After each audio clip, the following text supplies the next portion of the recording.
Hello everyone, myself Pranav Sharma. और हम आज की वीडियो में एक ऐसे क्वेश्चन के बारे में डिस्कस करने वाले हैं जिस क्वेश्चन को मुझे खुद करने में 2 महीने लगे। वो मैं तब 11th की स्टार्टिंग में था एंड हमारी चल रही थी काइनेमेटिक्स। क्वेश्चन आपको स्क्रीन पे डिस्प्ले हो गया होगा। और ये क्वेश्चन जो था, हम काइनेमेटिक्स के तरीके से सॉल्व करने की कोशिश कर रहे थे, क्योंकि ये क्वेश्चन मेनली काइनेमेटिक्स में एक ऐसे पॉइंट ऑफ व्यू से सोचने से होगा जो कि हम जनरली प्रोजेक्टाइल मोशन के अंदर नहीं सोचते। तो क्वेश्चन मैं आपको एक्सप्लेन कर देता हूँ सिंपल लैंग्वेज में। क्वेश्चन ये है कि हमारे पास एक सिस्टम है जिसकी स्ट्रक्चर ऐसी है। इसमें ये एक वेल है, एक कुआं है जिसकी चौड़ाई है 40 मीटर्स। ये एक इंक्लिनेशन है जिसका एंगल है 45 डिग्री। ये भी 45 ही होगा क्योंकि ये 90 है। और इस इंक्लिनेशन की लेंथ है 20√2 मीटर्स। क्वेश्चन हमें ये कह रहा है कि हमें यहाँ से इस पॉइंट से एक बॉल को थ्रो करना है विद द वेलोसिटी u, और इस तरीके से थ्रो करना है कि ये एग्जैक्टली इसी पॉइंट पर लैंड करे। अब ये क्वेश्चन जो है हम काइनेमेटिक्स से सॉल्व करेंगे और मैं आपको ये बताऊंगा कि ये क्वेश्चन मुझसे कैसे हुआ, कि इसमें एग्जैक्ट वे क्या था। ये क्वेश्चन में हमें थोड़ा सा एक बहुत माइन्यूट से अलग वे में सोचना है और उससे क्वेश्चन सॉल्व हो जाएगा इजीली। तो बस मैं आपको ये तरीका बताऊंगा कि मुझे कहाँ से आइडिया मिला कि ये ऐसे तरीके से थ्रो करें। ये मैं आपको बाद में बताऊंगा एग्जैक्टली। पहले मुझे आप पॉज करके बताइए कि ये कैसे सॉल्व होगा। अगर आपसे आंसर आ जाए तो कमेंट बॉक्स में ज़रूर बताना। पर मैं इस क्वेश्चन का आंसर बताने से पहले आपको एक और क्वेश्चन दिखाना चाहता हूँ जिसके अंदर हमने कुछ ऐसा सा ही देखेंगे। क्वेश्चन आपको स्क्रीन में शो हो रहा है। अब इस क्वेश्चन को मैंने जिस बुक से मैंने पहले वाला क्वेश्चन देखा था उसी का आगे कुछ क्वेश्चंस छोड़ के ये वाला क्वेश्चन था। इस क्वेश्चन को देखिए, इसमें ये बोला गया है कि एक बॉल है जिसको हमने थ्रो किया ना, तो उसकी मैक्सिमम रेंज है 500 मीटर्स। और हम अब उसे एक इंक्लाइंड प्लेन पे थ्रो करेंगे with the same velocity u, और प्लेन के जस्ट अलोंग थ्रो करना है। तो हमें ये बताना है कि ये प्लेन के अंदर कितना, इस इंक्लिनेशन में कितना डिस्टेंस कवर करेगा। सो हमने काइनेमेटिक्स में पढ़ा हुआ है मैक्सिमम रेंज का फॉर्मूला प्रोजेक्टाइल मोशन के अंदर होता है। रेंज का फॉर्मूला होता है अपने u² साइन 2θ/g। g होता है जिसमें acceleration due to gravity, u होता है जिस वेलोसिटी से हम थ्रो कर रहे हैं, और थीटा होता है इन दोनों के बीच का एंगल, वेलोसिटी और हॉरिजॉन्टल के बीच का एंगल। और अगर r मैक्सिमम निकालना हो तो वो होता है u²/g, जो कि हमें गिवन है 500 मीटर्स। तो हमने यहाँ से सॉल्व किया तो u² आया 5000, एंड जब हमने उस u को यहाँ से निकाला तो आया √5000 मीटर पर सेकेंड। और इस u को हम यहाँ पे पुट करेंगे तो चेक कि ये कितना डिस्टेंस कवर करेगा। तो ये u था। अब यहाँ पे सिंपली वो 3 न्यूटन्स की इक्वेशंस हैं, उसमें से थर्ड इक्वेशन यूज़ करेंगे कि v² = u² + 2as। v² is 0, इस पॉइंट पे वेलोसिटी 0 हो जाएगी। u² अपना है √5000 का स्क्वायर यानी 5000 प्लस 2a। एक्सेलरेशन है g sin थीटा, इसके along g cos theta normal और g sin थीटा प्लेन के अलोंग। तो g sin थीटा, क्वेश्चन में हमें गिवन है 30 डिग्री है, तो g sin theta into x, जो कि हमें फाइंड करना है। इसको जब हम सॉल्व करते हैं तब हमें x की वैल्यू 500 मीटर्स मिलती है। अब क्या हुआ, जब मैंने क्वेश्चन सॉल्व किया उस वक्त मुझे उस क्वेश्चन को सॉल्व देखे हुए लगभग 2 महीने हो चुके थे और मैं उस क्वेश्चन के बारे में ही सोच रहा था, अलग अलग वेज जिससे मुझे इस बॉल को थ्रो करना चाहिए।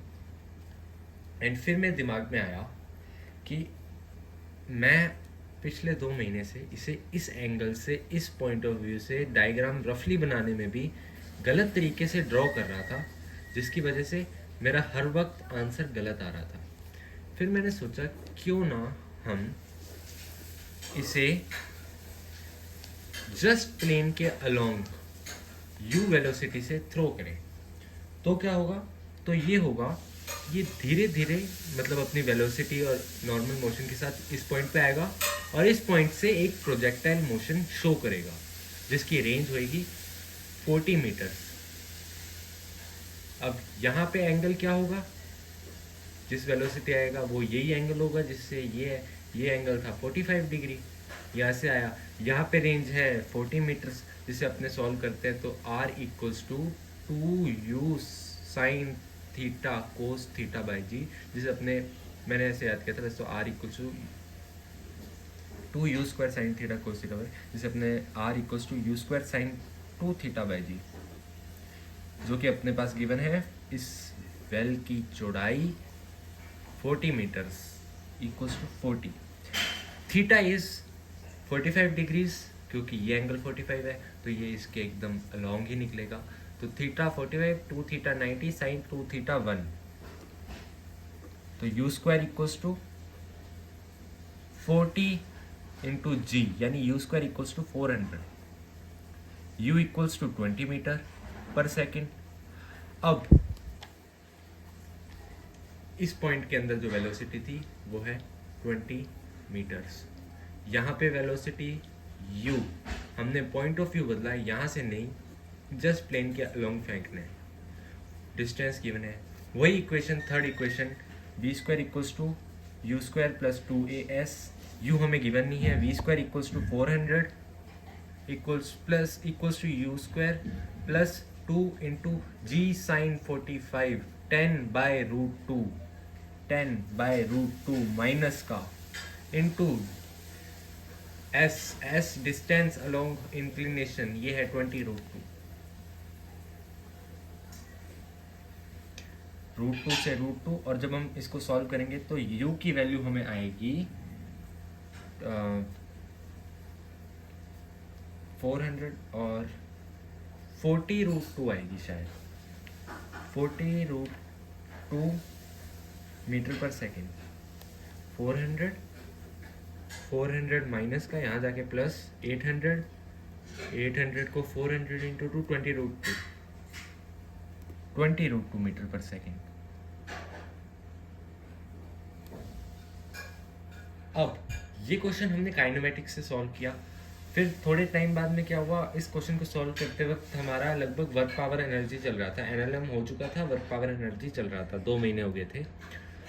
तब वर्क पावर एनर्जी के अंदर इसे work energy theorem K initial plus U initial equals to K final plus U final से सर ने इसे 1 मिनट में शॉर्टली क्लास नोट्स के अंदर ही सेम क्वेश्चन को सॉल्व करते। उस वक्त मैंने थोड़ा सा इसे दुख मनाया था क्योंकि मैंने इस पे 2 महीने लगाए थे।